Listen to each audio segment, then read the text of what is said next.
Is it possible to know the year of Jesus' return? Well, let me ask you a question. Did Jesus say no man could know the year? No, he said no man could know the day or hour. But what about Daniel? What Daniel had to say is even more startling because buried inside the most studied prophecy in the entire Bible, Daniel chapter 9, there's a hidden timeline. One you can't unsee once you see it. And that timeline was not placed there by accident. It was placed there by God, and it points to a very specific year. And this timeline is a second witness to another return of Jesus prophecy in the Bible that points to that same exact year, the very precise year. Now, what are the odds of that? I'll let you think about that for a minute because it's a very large number. Now, I know how that lands with you because half of you have been taught that Daniel's 70 weeks is entirely about the first coming. Nothing left to calculate, no gap, that it's all in the past. The rest of you think the 70th week, the tribulation, can start at any time, that it's imminent. But both camps are almost certainly wrong, and today we're going to look at the mathematical proof that they're wrong. This is Bible teacher Nelson Walters, and today we're going to look at that mathematical proof that there's a hidden timeline in Daniel 9 that tells us the exact year of the return of Jesus, and it was predicted 2,500 years ago. Now, most of you have heard of the 70 weeks. It's the greatest prophetic timeline in human history. So you're saying, I think I know all this, Nelson. I even read your book, 70 times 7, about Daniel 9. But what you haven't seen is this hidden timeline inside the 70 weeks, because I didn't know about this when I wrote that book. What you're going to see today is explosive. And here's the first critical thing that modern readers miss. When Gabriel says 70 weeks, he's not talking about 70 periods of 7 days, a week like we have in today's world. He's using a very specific Hebrew concept. And to understand Daniel, you have to think like an ancient Hebrew. The Hebrew word for week here in Daniel 9 is Shabuim. In the context of years, this meant a period of 7 years. Now, this comes straight out of Leviticus 25, 1 through 4, where God ordained this period of time, these 7 years, to be 6 years of work and 1 year of rest, just like a week of days. 6 days of work and a day of rest. In this case, the land would rest for that final 7th year. And these continued on, just like weeks do in the week of days. To a Hebrew, these 7-year cycles were kind of like what we think today of as our decade. It was a division of time. But it goes further. Leviticus 25, verses 8 through 12, 7 of these sabbatical Shabuim, or 7-year cycles, would equal 49 years. And that is one complete Jubilee cycle. So when Gabriel says 70 Shabuim, to an ancient Hebrew, he's saying 10 complete Jubilee cycles. This is very important. 70 of these 7-year cycles is 10 Jubilees, 490 years. And here's where it gets very interesting, because the angel Gabriel doesn't give this as a single unit to Daniel. He breaks it into 3 parts. A part of 7 years, then 62 years, and then a single year. Why would he do that? Well, part of the reason is so that we don't miss the hidden timeline. These divisions accentuate that timeline. So let's go over that and see why. 7 of these Shabuim, or weeks, is exactly 1 Jubilee cycle. We've already talked about that. 62 weeks is 1 week short of 9 Jubilees. Add the 7 and the 62 together and you get 69 Shabuim, or 9 total Jubilees, and 6/7 of a Jubilee. The final Jubilee cycle appears to be cut short. Why is that? Well, it turns out that cutting short is not an accident. It actually is the entire point, because inside that interruption is a gap. And the Bible verse about that gap contains everything you need to know to calculate the return of Jesus. Ha, now we're getting somewhere. Let's look at Daniel 9:25 through 27. Gabriel says, "From the issuing of a decree to restore and rebuild Jerusalem until Messiah the Prince, there shall be 7 weeks and 62 weeks. 7 plus 62 equals 69 weeks, 483 years. From the decree to the coming of Messiah, historically confirmed." But then, verse 26, "And then, after the 62 weeks, the Messiah will be cut off and have nothing, and the people of the prince who is to come will destroy the city and sanctuary, and to the end there will be war. Desolations are determined."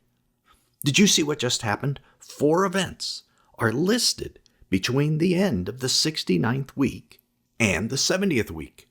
The Messiah is cut off, Jerusalem is destroyed, wars continue to the end, and then there are desolations. Those 4 events form a timeline, a hidden timeline within Daniel's 70 weeks. So the 70 weeks of Daniel aren't a smooth and continuous timeline. No, not at all. There's a gap in there. Now, preterists will tell you that there is no gap, that it was continuous from the very beginning to the end of the 70th week, and that all ended in 70 AD. But here's the mathematical problem with that position. The Messiah was cut off in 30 AD, and the temple destroyed later in 70 AD. There's 40 years between those 2 events. Both occur before the 70th week begins. A gap is not a theological invention. It's an absolute mathematical necessity based on verse 26. The text forces it. History confirms it. There was a gap. The only question is, how long was that gap? And you can prove this to yourself. The 70th week, verse 27, describes a prince who makes a covenant and then breaks it at the midpoint, setting up an abomination. Jesus himself, in Matthew 24:15, calls this a future event that will match the prophecy of Daniel 8, 9, 11, and 12. That has never happened. 70 AD did not match Daniel 8, 9, 11, and 12. So either Jesus was wrong, or the 70th week is still future and there's a gap. Again, that's not a theological question. Jesus confirms this. It's theological fact. Now that the gap is established, let's figure out how long it is. And that's a super important question because the gap itself is the time between Jesus' crucifixion and his return. So if we figure out how long the gap is, we're going to know when Jesus is coming back. That's the whole point of this video. And can we figure this out? Oh, yes, we can. So the first thing we need to do is create a chart of the 4 things that happened during this gap period, from Jesus' crucifixion to his return, right? That's what we're looking for. So the first thing that happens is the Messiah is cut off. Jesus was crucified and killed. The second event that's marked in this gap period in Daniel 9:26 is that the city and sanctuary are destroyed. We know that happened in 70 AD with the Romans. We can actually put that date on our chart. Then we're told that wars are going to continue from that point till the end. Also, we're told a 4th thing happens, desolations. That means that Jerusalem and Israel will be left desolate. That also happened in 70 AD, where a lot of Jews were removed from the land, and later under the Bar Kokhba revolt, where more Jews were removed from the land. So it was desolate for a very long period of time. Well, how long are those desolations? If we know that, maybe we can figure out when Jesus comes back. Yes, we can figure it out. God didn't just leave a blank space there, as so many people in today's world believe. No, instead he filled it with a very specific number. And that number is found in the book of Leviticus again, in Leviticus 26, the next chapter. Written over 1,000 years before Daniel was born. So let's turn to Leviticus 26 and start in verse 18. And listen carefully. God warns Israel, if you do not obey me, I will punish you 7 times more for your sins. And what was this sin? Well, you're going to find out. It was the rejection and death of Jesus. But let's continue to look at Leviticus 26. 7 times he repeats this warning in verse 21, 7 times in verse 24, 7 times again in verse 28. 7 times, 4 separate declarations. 4 separate times God says he will give a 7-fold judgment. But 7 times what? That's the question almost no one asks. The clue is in that same chapter. Leviticus 26, verse 34. And then the land will have its Sabbaths. It will enjoy its Sabbaths all the time that it lies desolate. Each of the 4 judgments is 7 times the number of Sabbath years that Israel owed the land. And we know from 2 Chronicles 36:21 exactly how many Sabbath years had been violated. You've probably heard this. It was 70 years, requiring a 70-year captivity in Babylon to repay them. So the 7-fold judgments is 70 times 7. 70 times 7, 490 years. We heard that before. That's the exact time of one cycle of Daniel's 70 weeks. But God declared this judgment 4 times in verses 18, 21, 24, and 28. 4 complete cycles of 70 times 7. 4 times 490. 7 times 70 times 4. And that equals, for those people out there without their calculators, 1960 years. Boy, that's really interesting, and I did not know this until I began to study this in depth. For instance, I didn't know it when I originally wrote my book on Daniel 9. 1960 years. This is a precise duration for the desolations declared in Daniel 9:26. Remember, there were 4 things on the timeline, the last one of which is desolations. God encoded the length of the gap in Leviticus centuries before the gap even existed. Desolations are exactly 4 times the 70 weeks themselves. And remember, the 70 weeks were 10 Jubilees. So 4 sets of that are 40 Jubilees. Very interesting and even number biblically. Now, it's time to do some calculation. Where do the desolations begin?